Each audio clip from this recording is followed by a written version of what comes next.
queridos irmãos, a graça e a paz do Salvador Jesus Cristo. Para nossa meditação neste dia, vamos ler uma passagem proferida por Jesus Cristo que tem suscitado alguns questionamentos. Por exemplo, Jesus não queria a salvação de todos, ou seja, excluía algumas pessoas da vida eterna.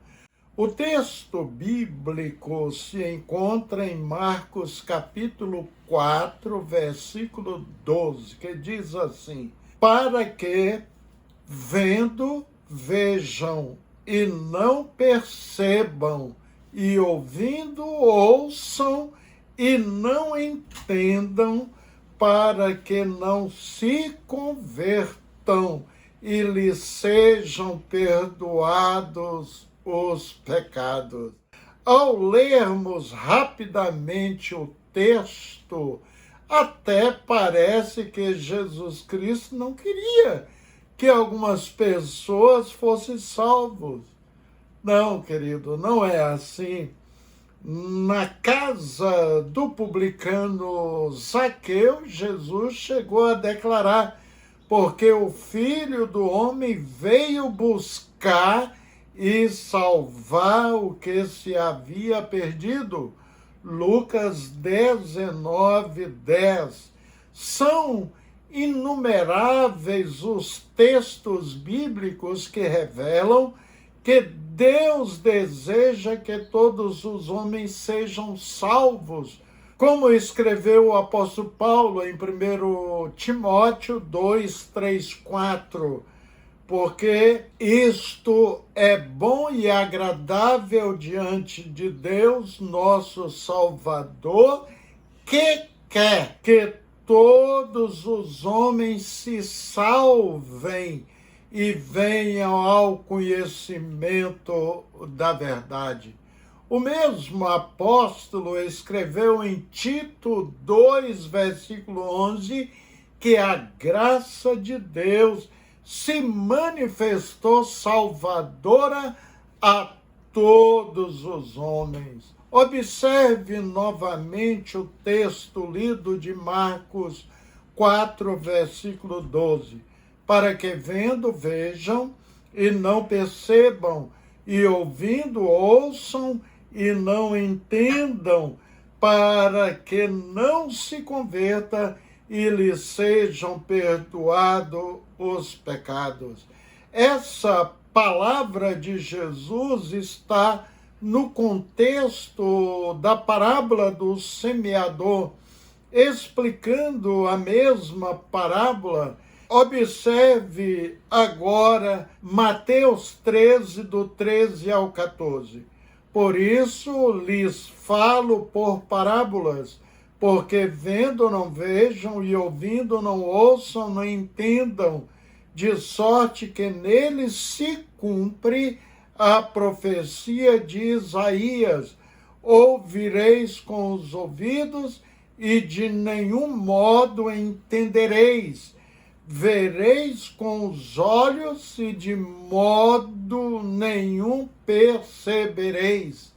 Jesus deixa bem explícito que a dureza do coração dos ouvintes da palavra de Deus que os impossibilitaria de entender para serem abençoados com a salvação. E deixa bem claro que estava se cumprindo literalmente uma palavra de Isaías, ou seja, aquilo que Isaías havia dito sobre o juízo que cairia sobre aquele povo rebelde do passado, se aplicava também a estes ouvintes dos dias de Jesus Cristo. Jesus, ao mencionar Isaías, explica o porquê desta ligação que ele faz. Vamos ler Mateus 13, 15. Porque o coração deste povo está endurecido de mau grado, ouviram com os ouvidos e fecharam os olhos, para não suceder que vejam com os olhos, ouçam com os ouvidos, entendam com o coração e se convertam e sejam por mim curados. Então, os contemporâneos de Jesus Cristo, por causa da sua rebeldia, ao fecharem seus ouvidos à palavra de Jesus, seriam divinamente punidos, não recebendo a bênção que Jesus estava trazendo. O apóstolo João deixou de forma absolutamente claro que a cegueira espiritual traria o juízo de Deus. Vamos ler João 9:39. Disse Jesus: eu vim a este mundo para juízo, a fim de que os que não veem, vejam, e os que veem se tornem cegos. Jesus, queridos, estava cercado de pessoas conhecedoras da verdade, pessoas cultas no que concerne a escrita da Torá, os 5 primeiros livros do Velho Testamento, sabiam até de cor e salteado, conheciam os salmos e também os profetas, conheciam tudo, pois eram líderes religiosos que, apesar de terem 2 olhos perfeitos, eram cegos, ou seja, tinham seus corações fechados para as coisas de Deus. Os próprios fariseus chegaram a fazer esta pergunta a Jesus: acaso também nós somos cegos? Estes fariseus hipócritas ouviam e viam Jesus, mas o faziam, ou seja, de mau grado, e assim fecharam seus corações para a influência dos ensinos de Jesus Cristo. Líderes religiosos cegos à verdade de Deus. Não faltou a eles estudos, mas sim atitude. Jesus disse: por isso lhes falo por parábolas, porque vendo não veem, e ouvindo não ouvem, nem entendem, de sorte que neles se cumpre a profecia de Isaías: ouvireis com os ouvidos e de nenhum modo entendereis, vereis com os olhos e de nenhum modo percebereis, porque o coração deste povo está endurecido, de mau grado ouviram com os ouvidos e fecharam os olhos, para não suceder que veja com os olhos, ouçam com os ouvidos, entendam com o coração e se convertam e seja por mim salvos. Mateus 13, do 13 ao 15. Se aplicava perfeitamente na vida desses ouvintes de Jesus a palavra descrita em João 5, 39 ao 40. Examinai as Escrituras, porque vós cuidais ter nelas a vida eterna, e são elas que de mim testificam, e não quereis vir a mim para terdes vida. Incrível que eram pessoas dedicadas às Escrituras, mas não ao Messias. Já tive professores no 2º grau e também na universidade que citavam a Bíblia, diziam a ter lido por completo, mas liam para fazer deboche, crítica, blasfêmias em sala de aula, como os humoristas fazem, para os alunos rirem. Ou seja, foram cegados pelos seus próprios preconceitos e opiniões, como os líderes religiosos da época de Jesus. Vamos ler João 8, 42, 43. Disse-lhes, pois, Jesus: se Deus fosse o vosso Pai, certamente me amarias, pois que eu saí e vim de Deus. Não vim de mim mesmo, mas ele me enviou. Porque não entendeis a minha linguagem? Porque não poderdes ouvir a minha palavra? Então, queridos, a revelação de Deus é concedida somente àqueles que recebem de bom grado e não fecham os seus corações, como lemos em Mateus 13, 15. A cegueira espiritual leva o homem a enfrentar o juízo de Deus. Veja o que Paulo diz. Ora, o aparecimento do iníquo é segundo a eficácia de Satanás, com todo poder e sinais e prodígios da mentira e com todo engano de injustiça aos que perecem, porque não acolheram o amor da verdade para ser salvos. E por esse motivo que Deus lhes manda a operação do erro para darem crédito à mentira, a fim de serem julgados todos quanto não deram crédito à verdade.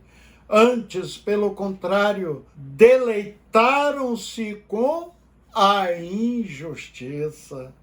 Paulo estava falando aqui essencialmente da mesma coisa que Jesus já havia dito nos evangelhos.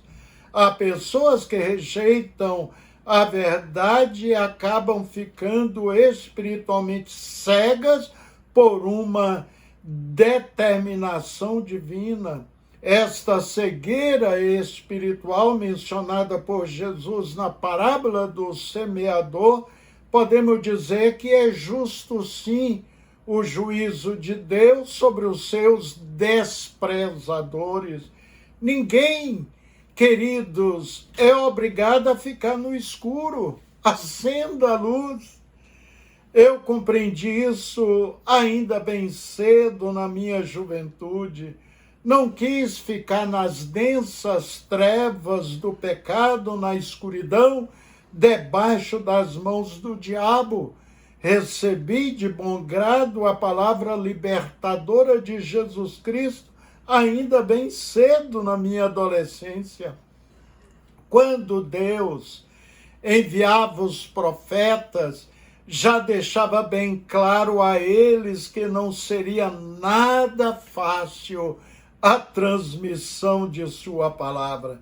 Como aconteceu com o profeta Isaías, observe, ele me respondeu: vai e dize a este povo, podeis ouvir constantemente, mas não haveis de compreender, podeis ver e continuar a ver sempre, contudo jamais persevereis. Agora, queridos, com o profeta Ezequiel foi bem mais claro ainda. Ouça, filho do homem, tu vives no meio de uma casa rebelde. Eles têm olhos para ver, mas não enxergam. Têm ouvidos para ouvir, mas se negam a escutar, porquanto são uma casa rebelde. Ezequiel 12, 2. O profeta Jeremias também escreve sobre o povo de sua época com essas palavras. Agora, pois, atentai para estas palavras, ó povo insensato e tolo, sim, vós que tendes olhos, mas não querem enxergar, que tendes ouvidos e se negam a ouvir. Jeremias 5, 21.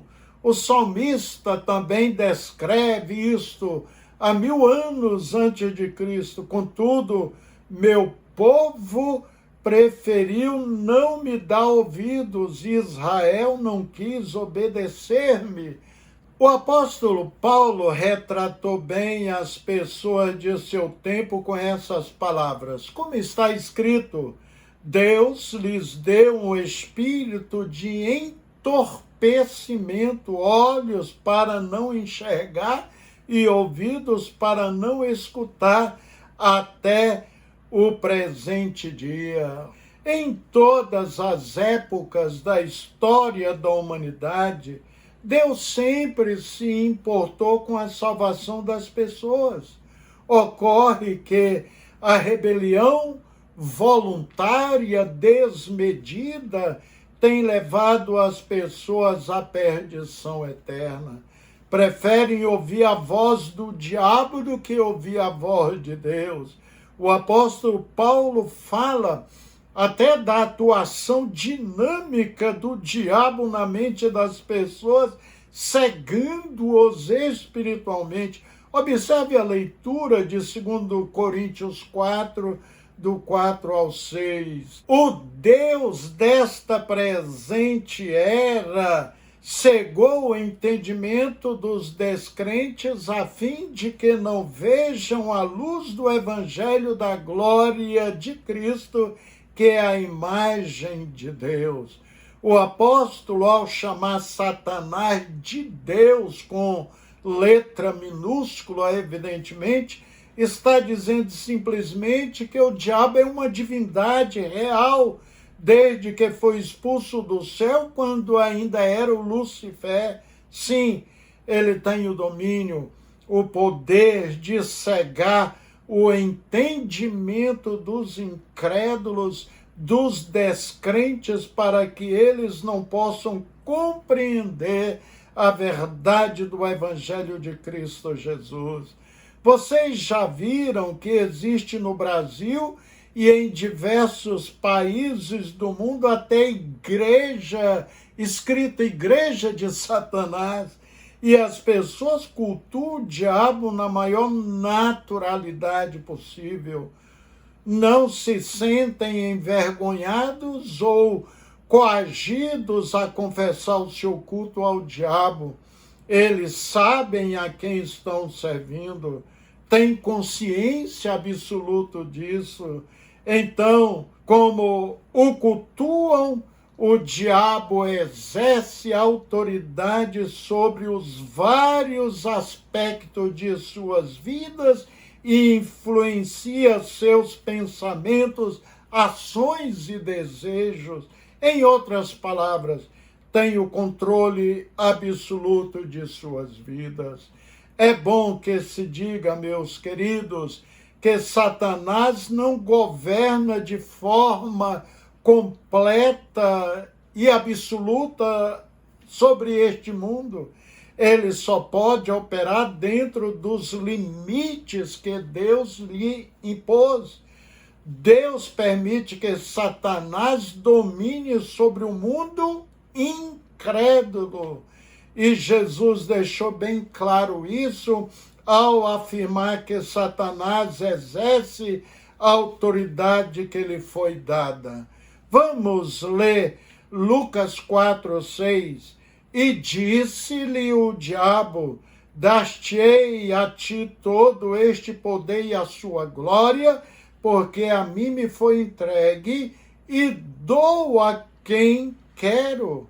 O diabo falou isso, queridos, ao próprio Jesus Cristo na tentação no deserto.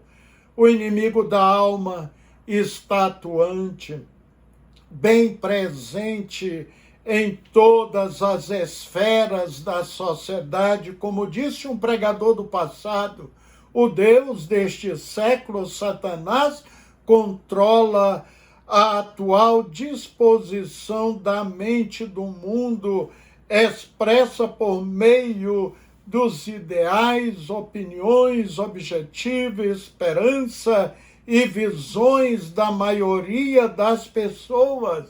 Isto envolve as filosofias, a educação e a economia do mundo e a política. Saiba de uma coisa, meus queridos irmãos, que o nosso adversário, ele é ardiloso, ele é capaz de se transformar, diz a Bíblia, até em anjo de luz para enganar, diz a Bíblia, se possível, os próprios eleitos de Deus, segundo Coríntios 11:14. Então, ele cega o entendimento dos incrédulos para as verdades de Deus, e essas pessoas tornam-se prisioneiras dele, do diabo, pois são escravos do pecado. E pior, são agentes propagandistas de sua vontade maligna, como ensina Paulo em 2 Timóteo 2:26, e tornaram a despertar, desprendendo-se dos laços do diabo, em que a vontade dele estão presos. Olha, o diabo, Deus deste século, não tem domínio ou poder sobre os verdadeiros crentes em Cristo Jesus, tão somente sobre os ímpios. Sabem por quê, queridos? O apóstolo Paulo explica isto, que os remidos foram resgatados por Deus do domínio das trevas e transportados para o reino do seu Filho amado. Vamos ler Colossenses 1:13-14, o qual nos tirou da potestade das trevas e nos transportou para o reino do Filho do seu amor, em quem temos a redenção pelo seu sangue, a saber, a remissão dos pecados. Finalmente, somos regenerados, tornando-nos uma nova criação em Cristo, como lemos em 2 Coríntios 5:17. Fomos tirados das trevas do pecado e transportados para o reino do Filho do seu amor, que pelo seu sangue nos remiu, ou seja, nos comprou e nos fez a imagem do Deus invisível.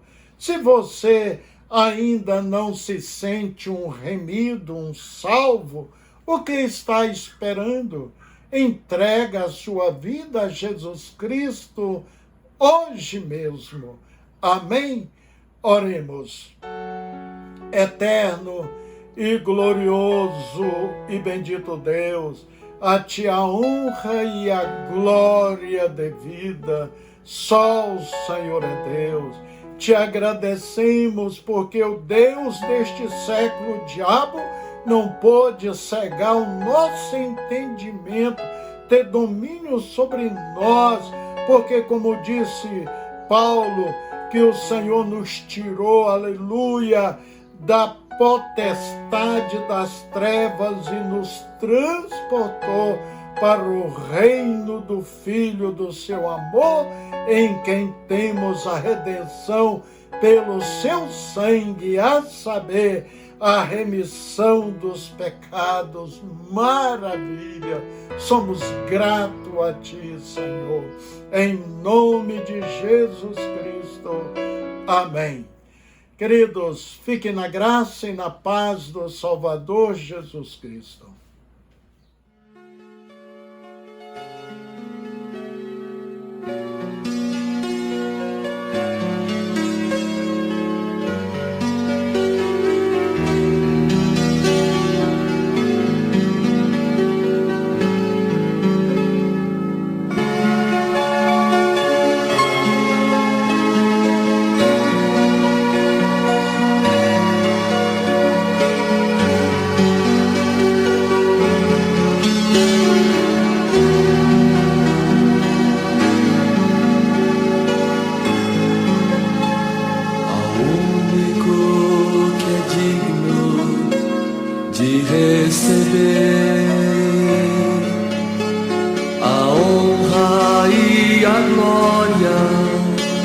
A força e o poder ao Rei eterno e imortal, invisível mas real, a Ele ministramos o louvor. O único que é digno de receber a honra e a glória, a força e o poder, ao Rei eterno e imortal, invisível